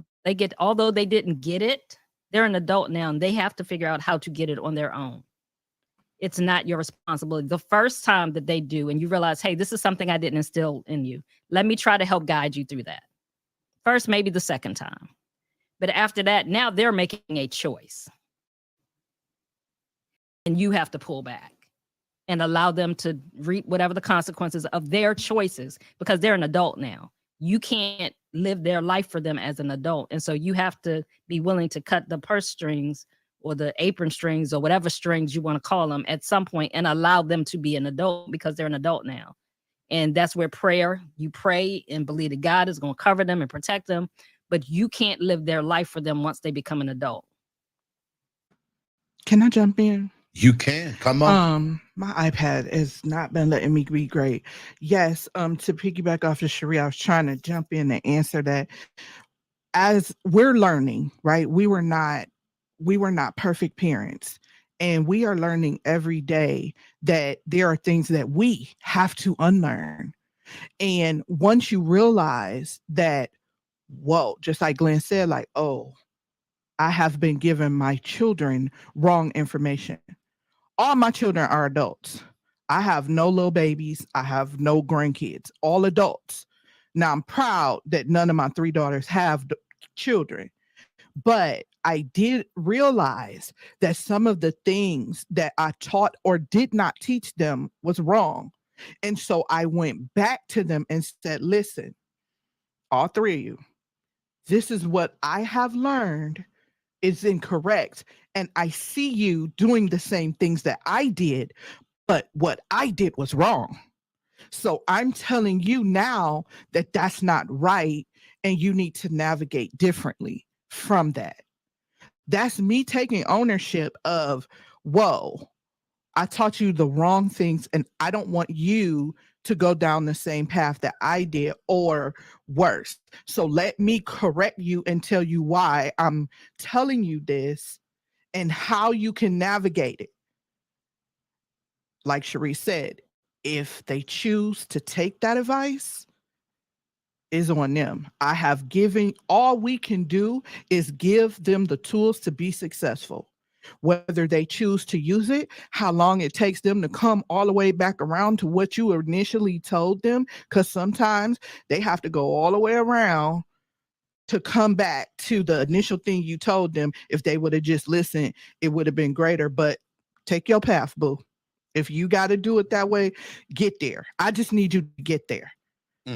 And we just have to let them make their own decision and be okay with it, though, Robert. You can't hold on to it. Like Cherie said, you have to do it and be okay and understand. Look, you didn't know. You didn't know what you didn't know. And you can't hold yourself hostage to that. I got all of that from Cherie A. Brooks Jr. Let me say this real fast. If you guys, and I need y'all to hear me, parents, if y'all are struggling and you are doing this by yourself and you need a community to help you grow in these areas, I want to invite you to jump on a discovery session with myself to see if the MAPS Relationship Academy is a fit for you. Jennifer just got finished talking about the tools. Here's what I've learned. I will invest in what I value. I need y'all to hear that. I'll stop and I will invest in what I value. I won't necessarily invest in what I love because that's automatic. It's almost obligatory. Let me tell you what I mean. For those people who decide to not invest in their spouses, it's because they devalue them. It is not because they don't love them. The reason why is because I can prove to you, if I look in your bank account, what you invest in financially. I can also prove, if I got a chance to look at your calendar, what you invest in terms of your time. Time is the most precious commodity on the planet, y'all. Once it's given, you never get it back. We will never get 8:45 back on March the 30th, Thursday, March the 30th. That will never, once it turns 8:46, 8:45 will never return again. It is the most precious commodity on the planet. My question to you is, when was the last time you invested in your relationship with your adult child? When was the last time you invested in your relationship with your adolescent? When was the last time you invested? Invested means you parted with something that costs you. You're parting with your funds, you're parting with your time, you're parting with your emotions. You're coming up off something, because what you're saying is, the thing that I want is worth more than what I have. So therefore, I'm going to give what I have to get what I want. They'll catch that at the light, Christine. So I'm putting it out there. Y'all, when I tell y'all we have written 9 books between each other, most of those books are on coupled or parenting relationships. When I tell you we have created a community where for the last 6 years, we have been investing in parents and couples every single week for 6 years, just because you don't see it don't mean it ain't happening. It's a private community. It's online. And we have people literally from all over the country in that room growing together because they decided to invest in them.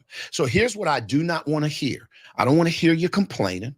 I don't want to hear you blaming when you're not investing.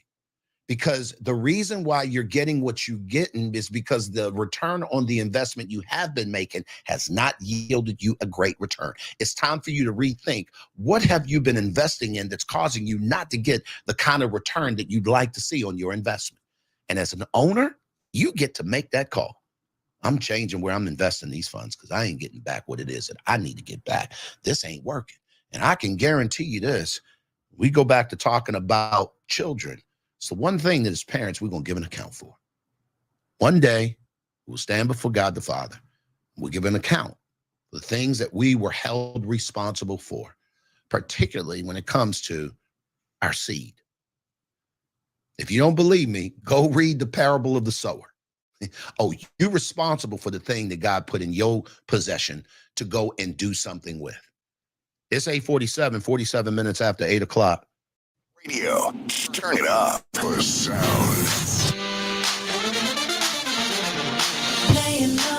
I love it, guys. Great room today. Great subject matter all week long. We could talk about this for hours, quite frankly. I have no idea what direction we're going in next week. Y'all put it in the chat. If you'd like us to talk about or touch on something next week that maybe you need a another lesson on. Maybe you haven't heard it in a while. Maybe you have heard it and you just need a reset. Put it in the chat. Let's go. Was today's show beneficial? That's the question. Put it in the chat. Yes, no, maybe so. What would you like us to talk about? Put it in the chat. We'd like to consider it as we approach next week. Today was fire. Came in on the tail end. I love it, Anisha. Appreciate you. Y'all be good. Listen, we're going to get ready to get out of here for the day. I'm just so excited. It's a throwback Thursday. It's a thankful Thursday. Let's go around the room real quick. Find out the one thing that you are thankful for. We'll go Jennifer, Christine, Barbara, John, and then Coach Cherie. Let's go, Jen. Come on, talk to me. One thing that you're thankful for. Grace. I love it. One word. I love it. Me too, Jen. Come on, Christine. I'm thankful that spring break is here. I'm just That part. saying. Well, spring break is here for co-op, for homeschool, but 3 more days. The studio will be closed for an entire week. So I got 3 more days and I get to breathe. Like, Listen. and my adult children are coming home. So I know Listen. you said one thing. I think I said 3. Let me No, get it right. I love it. You know, it's funny that you say that. I woke up this morning saying, should we put the room on spring break? Should we have a spring break for the room? We've been working hard, y'all.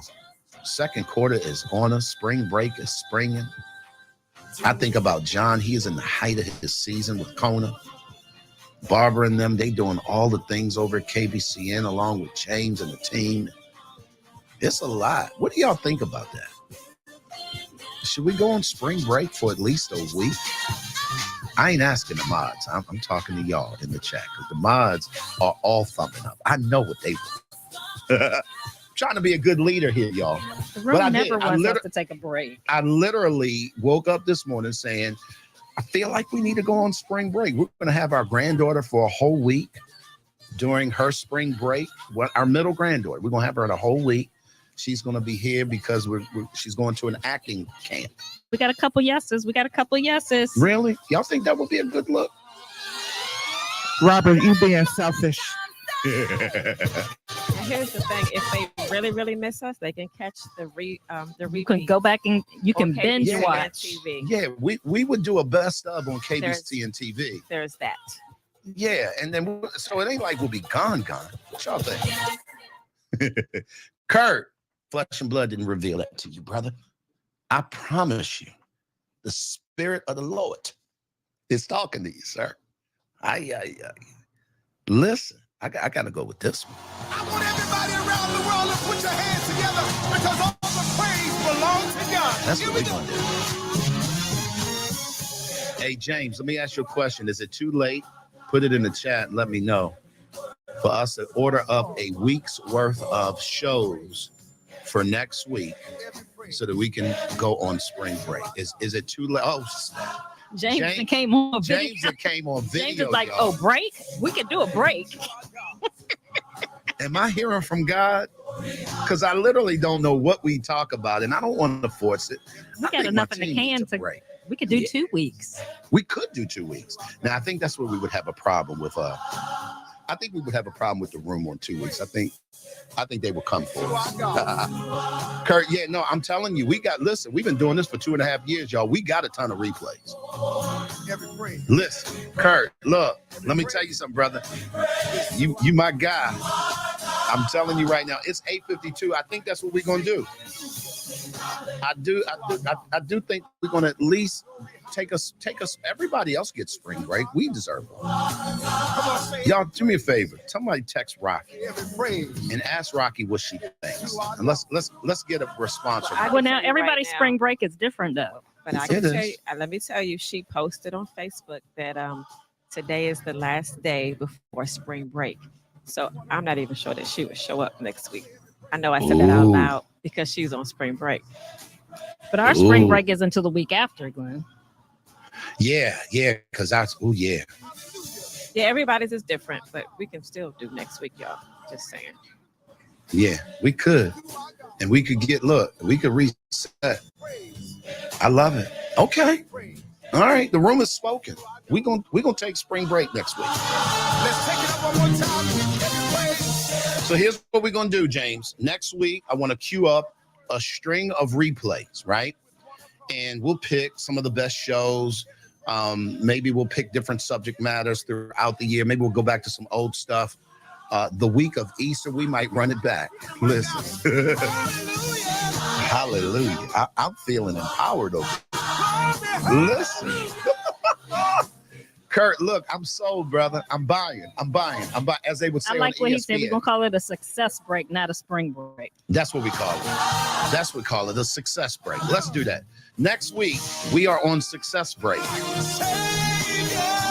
I'll go ahead and schedule the rooms for next week, and it will say we ain't gonna be here. Check out the replay on KBCN, and it's gonna be a success break. We'll be back. We'll give a date when we're coming back. Yeah, this thing might go for a second. I'll be honest with y'all. I'm tired, and I need to reset. And here's what I'm learning, Christine. It's better to go out vertically instead or horizontally, not vertically. Think about that for a second. When you're going on vacation, some of y'all are so spent, you're going on vacation horizontally. You laid out. You can't even think. You're like, oh my God, this ain't even a vacation. I need a vacation from a vacation. Right? I'm not vertical right now. You get what I'm saying? I'm not horizontal. I'm keep getting it messed up. I'm not horizontal, but I am tired. Yeah, everybody mad because you just want to sleep. Look, hey man, listen. It's a sleep. What is that? Hey Kurt, let me tell you something, bro. I promise you this. I probably work a legitimate, well, I won't say work, put my hands to the plow maybe 20 hours a week. That Tim Ferriss, he saved my life a long time ago. The 4-hour work week is highly possible. That's because I got systems, because I got boundaries. I protect my time, I time block and protect it fiercely. Next week, we're going to be on break, y'all. We just decided next week we're on a success break. And Coach, that's a boundary there. We are teaching That one. our community That part. how we create boundaries We just did it. all day long. But come back tomorrow because we'll be here. Oh, we're going to cut up tomorrow. Absolutely. We will finish strong. Fridays, if y'all have not tuned in on a Friday, I promise you, it'll mess you up. It's called The Corporate Experience, and it's where we come to the stage on Fridays to do nothing but let our hair down, play music, cut up, have fun, crack on each other, as we used to call it, or clown each other, or whatever the case may be. It's a whole thing. So yeah, absolutely. Well, guys, let me say this. Here's what I know to be true. We can't get to any place of significance by ourselves. And there's a reason why that is. I need a little help. In 3, 2, 1, it's because we all need some help.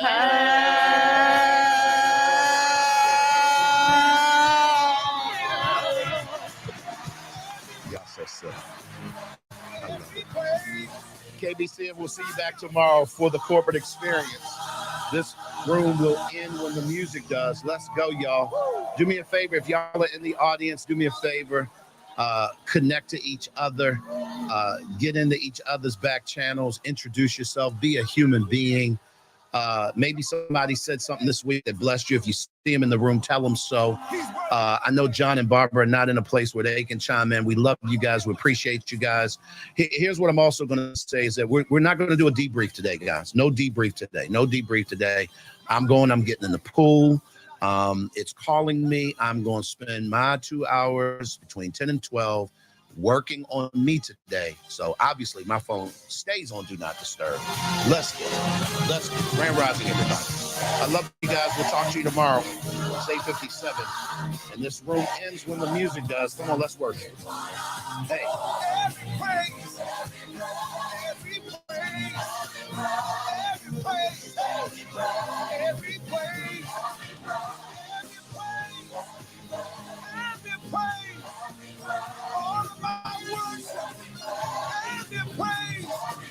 When you see me dancing, every praise. Hey, when you see me shouting, every praise.